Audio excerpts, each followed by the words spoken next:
Olá, estamos em fevereiro. E o que te lembra essa música? É Carnaval. Esse é o mês da folia, de soltar confete, serpentina e cair no samba. Mas você já parou para pensar nas pessoas que trabalham para levar essa festa para a avenida? Quais são os direitos desses trabalhadores?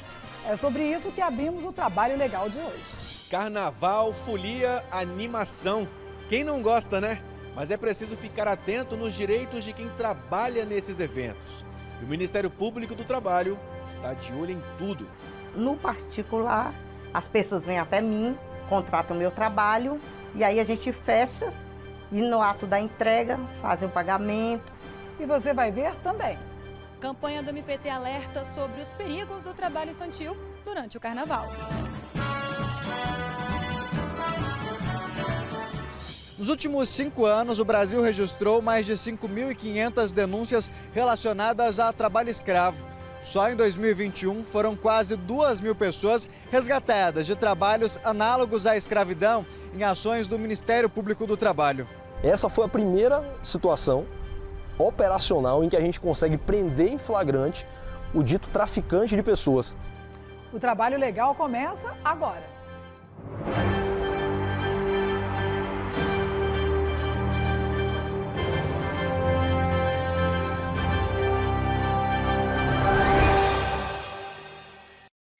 O trabalho análogo à escravidão é uma realidade triste e preocupante que ainda assola o país.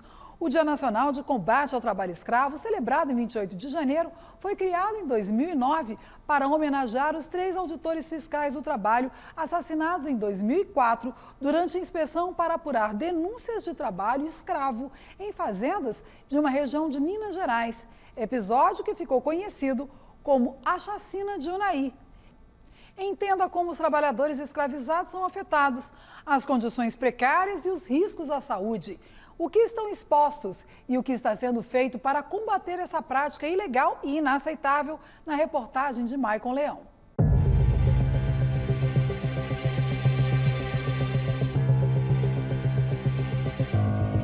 As imagens são de uma operação de resgate a 14 trabalhadores em situação análoga à escravidão em Sobradinho, no Distrito Federal. A propriedade, que cultivava hortifruti granjeiro, mantinha os trabalhadores em situações subhumanas. A situação inicialmente degradante. Os alojamentos não tinham nenhuma condição de uso, uma umidade muito grande, a chuva penetrou na parede e tinham goteiras dentro dos alojamentos, os colchões estavam molhados, os poucos colchões, então eram muitos trabalhadores para dormir num espaço onde malmente cabiam 1 ou 2, uma cozinha improvisada, uma pia, que era uma única pia, onde eles lavavam, cozinhavam, faziam a higiene pessoal e manuseavam equipamentos com agrotóxicos. Essas pessoas chegaram à fazenda com a promessa de um futuro melhor. Todos eles estavam a mais de 2.000 quilômetros de casa. Foram convencidos a deixarem o Ceará. No momento da operação, outros 3 trabalhadores tinham acabado de ser recrutados. A gente tinha acabado de chegar na fazenda para fazer a fiscalização, a gente notou a presença de uma van se aproximando da propriedade rural. E ao efetuarmos a abordagem dessa van, a gente percebeu que tinham trabalhadores lá dentro que estavam sendo levados para a fazenda que estava sendo fiscalizada, para a propriedade rural que estava sendo fiscalizada. Essa foi a primeira situação operacional em que a gente consegue prender em flagrante o dito traficante de pessoas, que é aquela figura que ele alicia mediante uma falsa promessa, mediante uma enganação, aquele trabalhador para sair do seu local de origem e levar ele para uma situação exploratória. Casos como esse são mais frequentes do que se imagina. Só no ano passado, os grupos móveis de fiscalização de trabalho escravo, formados pelo Ministério do Trabalho e Emprego, o Ministério Público do Trabalho, o Ministério Público Federal, a Defensoria Pública da União, a Polícia Federal e a Polícia Rodoviária Federal, entre outros órgãos, realizaram mais de 430 operações.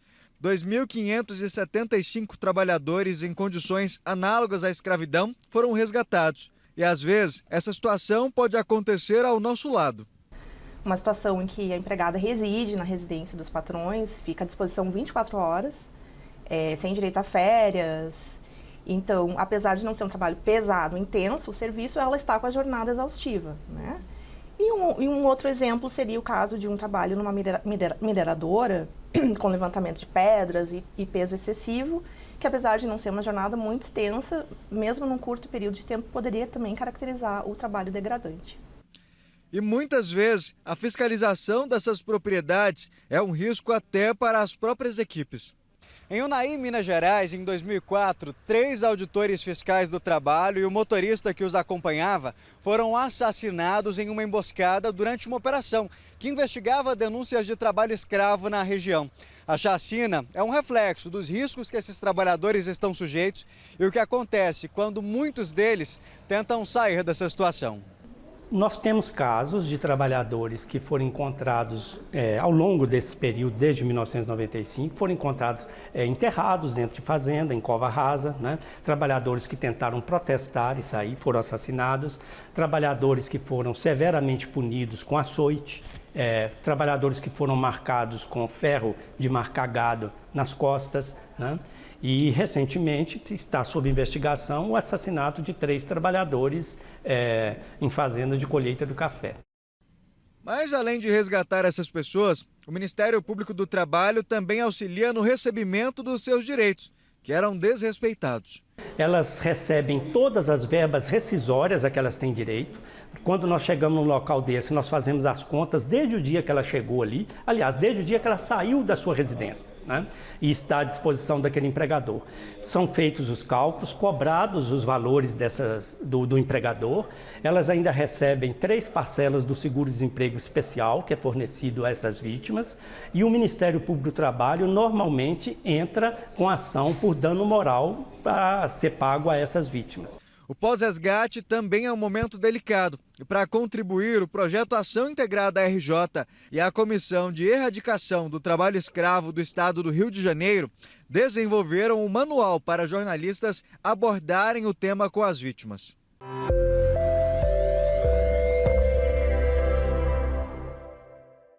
E para sabermos mais como tem sido o pós-resgate, esse trabalho coordenado pelo Ministério Público do Trabalho e a fiscalização em conjunto com o Ministério do Trabalho, eu converso agora com a procuradora do MPT, Liz Sobral, e com o auditor fiscal do Ministério do Trabalho, Marcelo Campos.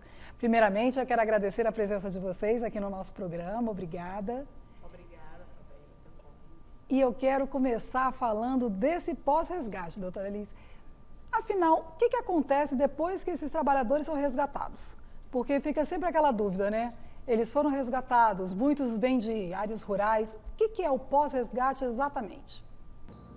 Bom, segundo o fluxo de atendimento às vítimas de trabalho escravo, o primeiro passo do pós-resgate acontece durante a operação ainda ou imediatamente após a operação. E aí eu vou passar para Marcelo para ele explicar um pouco mais sobre o trabalho que o Ministério do Trabalho e Emprego faz.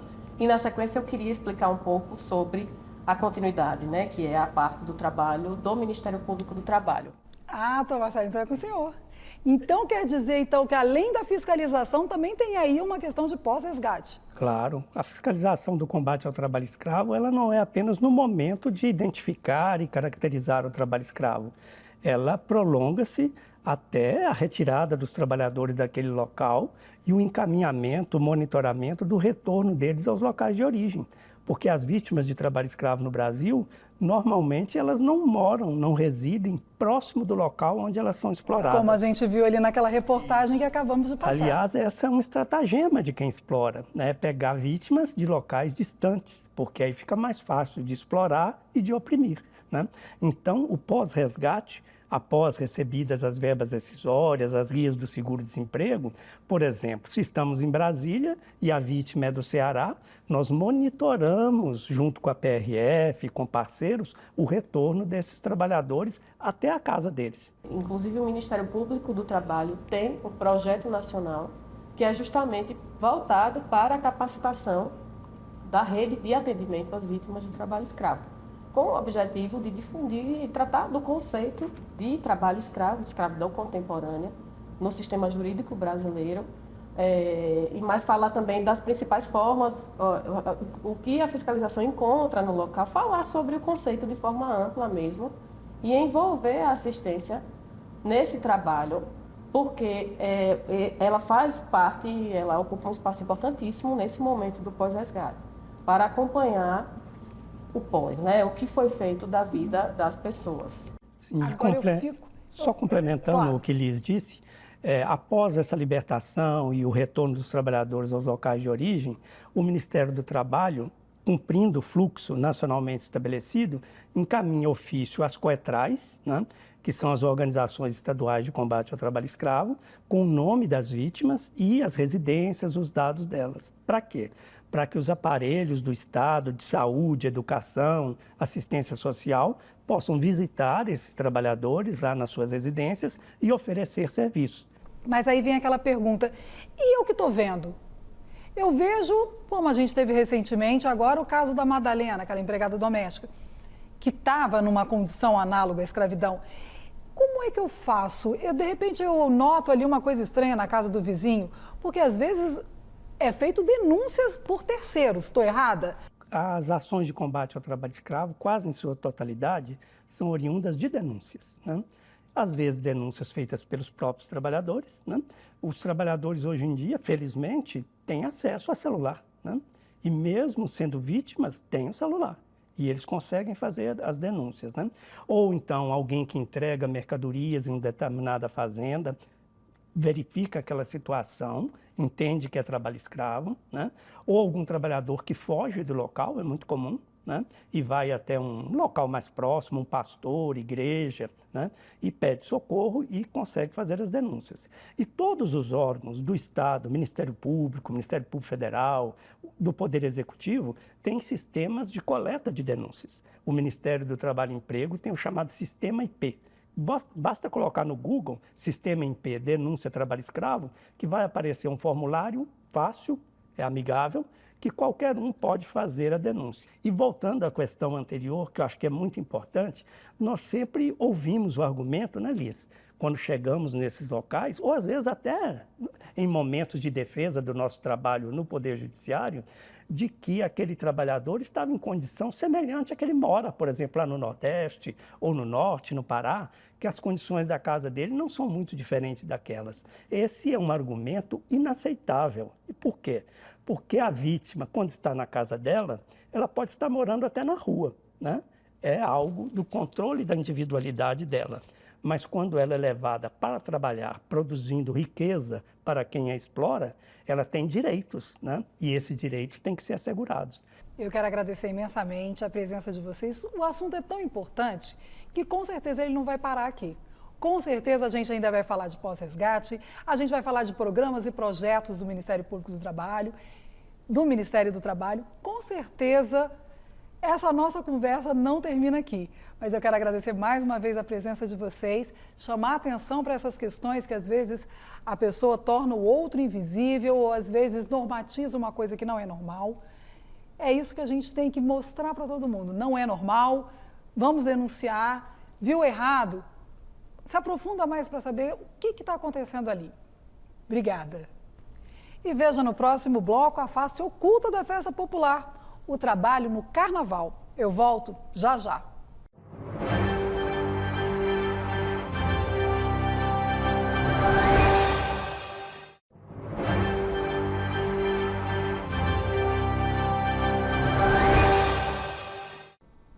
Carnaval é festa, é folia, é muito samba. Mas o que tem por trás de tudo isso? São cerca de 250 mil trabalhadores expostos a condições precárias de trabalho, como salários baixos, jornadas extenuantes e falta de segurança. Como os trabalhadores são afetados pela exploração no setor, as dificuldades enfrentadas e o que está sendo feito para melhorar as condições de trabalho e garantir a proteção dos trabalhadores. É o que vamos ver agora. Alguém aí falou em carnaval? Pois é, uma das festas mais populares do país acontece neste mês, em fevereiro. Há quem diga, inclusive, que é tempo de curtir, de dançar, não de cair naquela folia. Mas em meio a tanta festa e foliões, tem também aqueles que trabalham para levar o carnaval até você, seja no trio elétrico, nas fantasias ou na pré-organização. Acredite, é muita gente. É um serralheiro, é um carpinteiro, é uma costureira, é um soldador, é um mecânico para mexer na direção dos carros, entendeu? É um pintor, é um artesão. Tudo isso faz parte desse bloco essa demanda que a gente precisa para colocar o carnaval na avenida, o desfile na avenida. A maior parte desses colaboradores são contratados de forma temporária, principalmente por dias de serviço ou demanda. As entidades carnavalescas, elas não se preparam somente para o carnaval. Acabou o carnaval, os eventos na quadra continuam, né?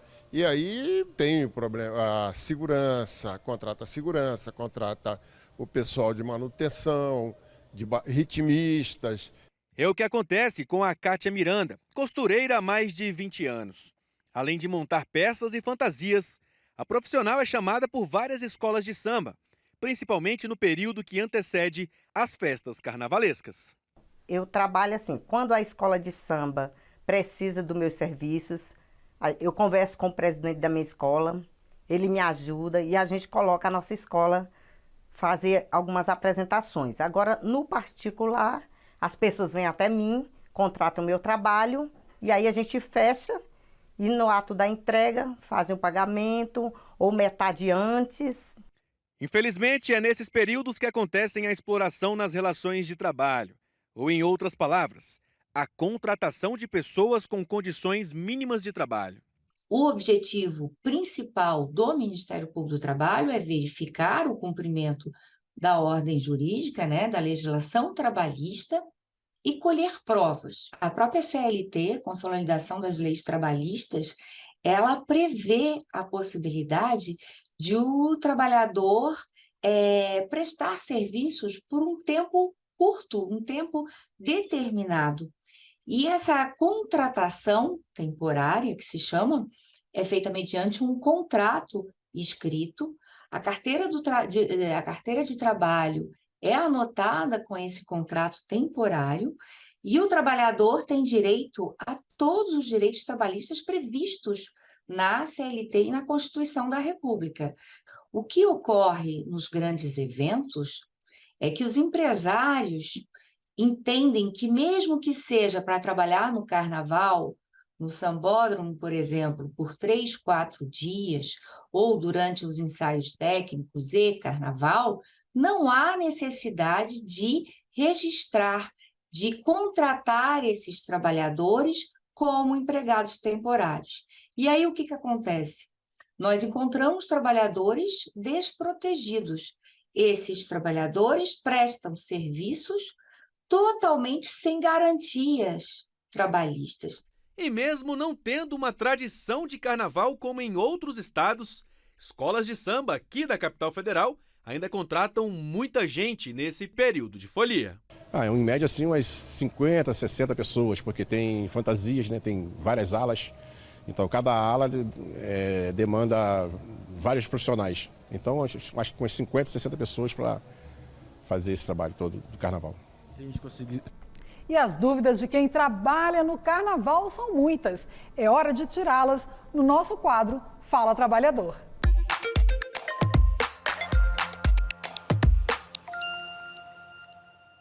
E eu coordeno várias atividades durante o carnaval, mas recebo apenas por uma. Minha pergunta é, tenho direito a algum adicional? Felipe Vidal está falando de acúmulo de funções, né? É importante verificar se cada atividade que ele está desenvolvendo corresponde a uma função específica. E também tem que ser verificado se cada função dessas que ele está desenvolvendo tem uma previsão de pagamento, uma previsão de remuneração própria. Então, comprovando que ele está desenvolvendo funções, atividades diferentes, que cada uma dessas atividades tem uma remuneração própria, pode-se considerar que há acúmulo sim, e ele tem direito a receber pelas duas funções. E eu queria saber se a CLT me dá algum benefício a mais além da diária que eu já recebo. Então, o Felipe pode ser contratado com todas as garantias da CLT, que é o contrato normal por tempo indeterminado, se essa atividade for permanente, ou seja, se ela for não eventual, se ela for exercida com habitualidade, com pessoalidade, com subordinação e onerosidade. Mas também há outras modalidades de contratação que podem abranger esse tipo de trabalhador. Por exemplo, contrato por tempo determinado, que é um contrato que tem data de início e término combinados previamente. Esse contrato ele abrange atividades sazonais, transitórias ou atividades, ou contrato por experiência, por exemplo. Ele pode muito bem ser aplicado para uma atividade desenvolvida durante o carnaval. Os ensaios e apresentações ultrapassam o horário. Eu tenho algum adicional para receber? Independentemente da contratação, essa trabalhadora passista ela tem direito adicional de hora extra. E dependendo do horário da prestação de serviço, ela pode ter direito também a adicional noturno e também a redução da hora noturna. Então, a resposta é sim. E no meio de tudo isso, onde ficam os pequenos? Vamos mostrar agora como o trabalho infantil afeta o futuro de milhões de crianças e o desenvolvimento do país. Descubra as consequências desse problema, os setores mais afetados e as medidas que estão sendo tomadas para combatê-lo e garantir a proteção das crianças. E veja também a campanha lançada pelo MPT para combater o trabalho infantil durante o Carnaval. A Bahia é um dos maiores estados em relação com o estado com maiores índices, né, em relação ao trabalho infantil. E lá o trabalho infantil se apresenta de muitas formas. Não tem uma vez que você entra num ônibus em Salvador que você não veja criança vendendo algum tipo de doce ou qualquer outra coisa no ônibus. Esse relato tem cerca de 5 anos. De lá para cá, muita coisa permanece igual. E durante as festas de carnaval, a exploração da mão de obra de crianças e adolescentes pode ser ainda maior. Porque as crianças muitas vezes vão acompanhar os seus pais, né, no comércio ambulante, né, no carnaval, venda de água mineral, venda de cerveja, catação de latinha. Os pais muitas vezes não têm com quem deixar essas crianças e as crianças também estão num período de pausa escolar, né? As festas em alguns lugares são muito tradicionais, né? São dias de carnaval, não é apenas 4, 5 dias, são semanas de carnaval, como na Bahia, por exemplo. E essas crianças, às vezes, né, têm realmente um recesso escolar e aí vão trabalhar. Então, acho que é uma concentração maior, assim, fica mais visível ali no carnaval, nessa época, o trabalho infantil. No Brasil, a idade mínima para o trabalho é 16 anos. Antes disso, adolescentes só podem trabalhar como aprendizes, e ainda assim a partir dos 14 anos. Entre 16 e 18 anos, o trabalho é permitido, desde que protegido, ou seja, não pode ser realizado em condições perigosas ou insalubres, em horário noturno ou sob quaisquer outras circunstâncias prejudiciais ao desenvolvimento psicossocial ou impeçam e dificultem a frequência escolar. Num futuro, né, como adolescente ou como um adulto, essa pessoa pode ter também problemas relacionados a transtornos mentais, como, por exemplo, ficar mais vulnerável, mais suscetível a transtornos mentais como a depressão, o estresse, a ansiedade generalizada, porque são transtornos que estão relacionados à nossa capacidade de lidar com as adversidades, com as transformações, com as perdas também. O trabalho infantil nas ruas, como o comércio ambulante, está classificado como uma das piores formas de trabalho infantil que podem ocorrer durante o período festivo. Outras formas são a exploração sexual e o tráfico. Para a criança, ainda criança, um dos maiores prejuízos é a questão da sociabilidade, da socialização, que é muito importante nessa etapa do desenvolvimento afetivo e também do desenvolvimento social dessa criança. E se ela, nessa etapa, ela é excluída de um convívio saudável com outras crianças, com um brincar que é necessário, essa criança tende a ter uma adolescência, uma vida adulta extremamente rígida, limitada, e uma pessoa com uma grande dificuldade de estabelecer relacionamentos, né, relações, digamos, confiáveis, relações estáveis. Pensando em reduzir o problema que pode aumentar com a chegada do Carnaval, o Ministério Público do Trabalho lançou a campanha Infância Plena Nota 10. A campanha vai ser divulgada nas redes sociais e pode ainda ser usada em outros espaços, como outdoors.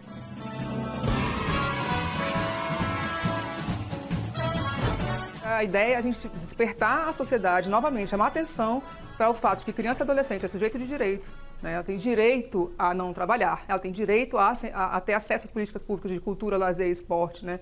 a vida em comunidade, a vida familiar, né? Enfim, a saúde, a alimentação, a escola. Então, mostrar para a sociedade o lugar da infância, e que esse lugar da infância ele não é privilégio de determinada classe social, não é privilégio dos brancos nem dos ricos, ele é um direito de todas as crianças e adolescentes do nosso país.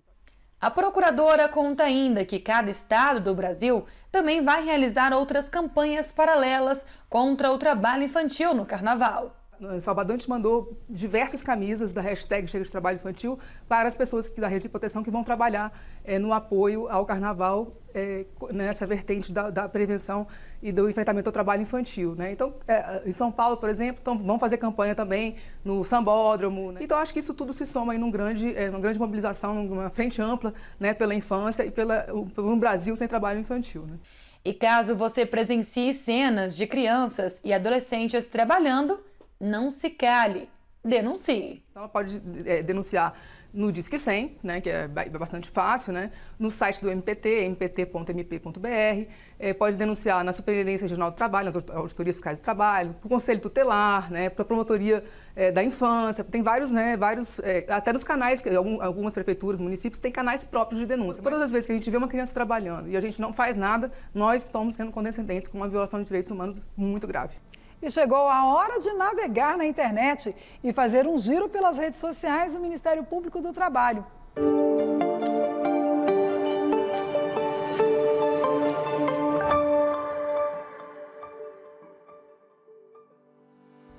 Neste mês, bombou nas redes sociais do Ministério Público do Trabalho a investigação do caso de um homem de 60 anos que teve uma das mãos decepada após cobrar o pagamento por um serviço realizado numa propriedade rural em Rio Branco do Sul. Segundo a imprensa, o idoso teria feito roçado na chácara, mas não recebeu o valor de R$ 300 combinado pelo serviço. Revoltado com a falta de pagamento, ele teria pegado uma galinha no local. Após o fato, o proprietário teria chamado o trabalhador e, após uma discussão, o atacado com um facão. Além da mão decepada, o idoso também sofreu um corte profundo no braço. O post alcançou 22.455 contas no Instagram, recebeu 770 curtidas, 104 compartilhamentos e 41 comentários. E é isso por hoje. Você acompanha a gente no Instagram, no Facebook e no Twitter? Não? Então tá na hora de conhecer os perfis oficiais do MPT e ficar por dentro. Basta digitar MP Trabalho e comentar, curtir, salvar e compartilhar as nossas postagens. Muito obrigada pela companhia e até o nosso próximo encontro. Aproveitem o Carnaval, caiam na folia ou só descansem. Tchau!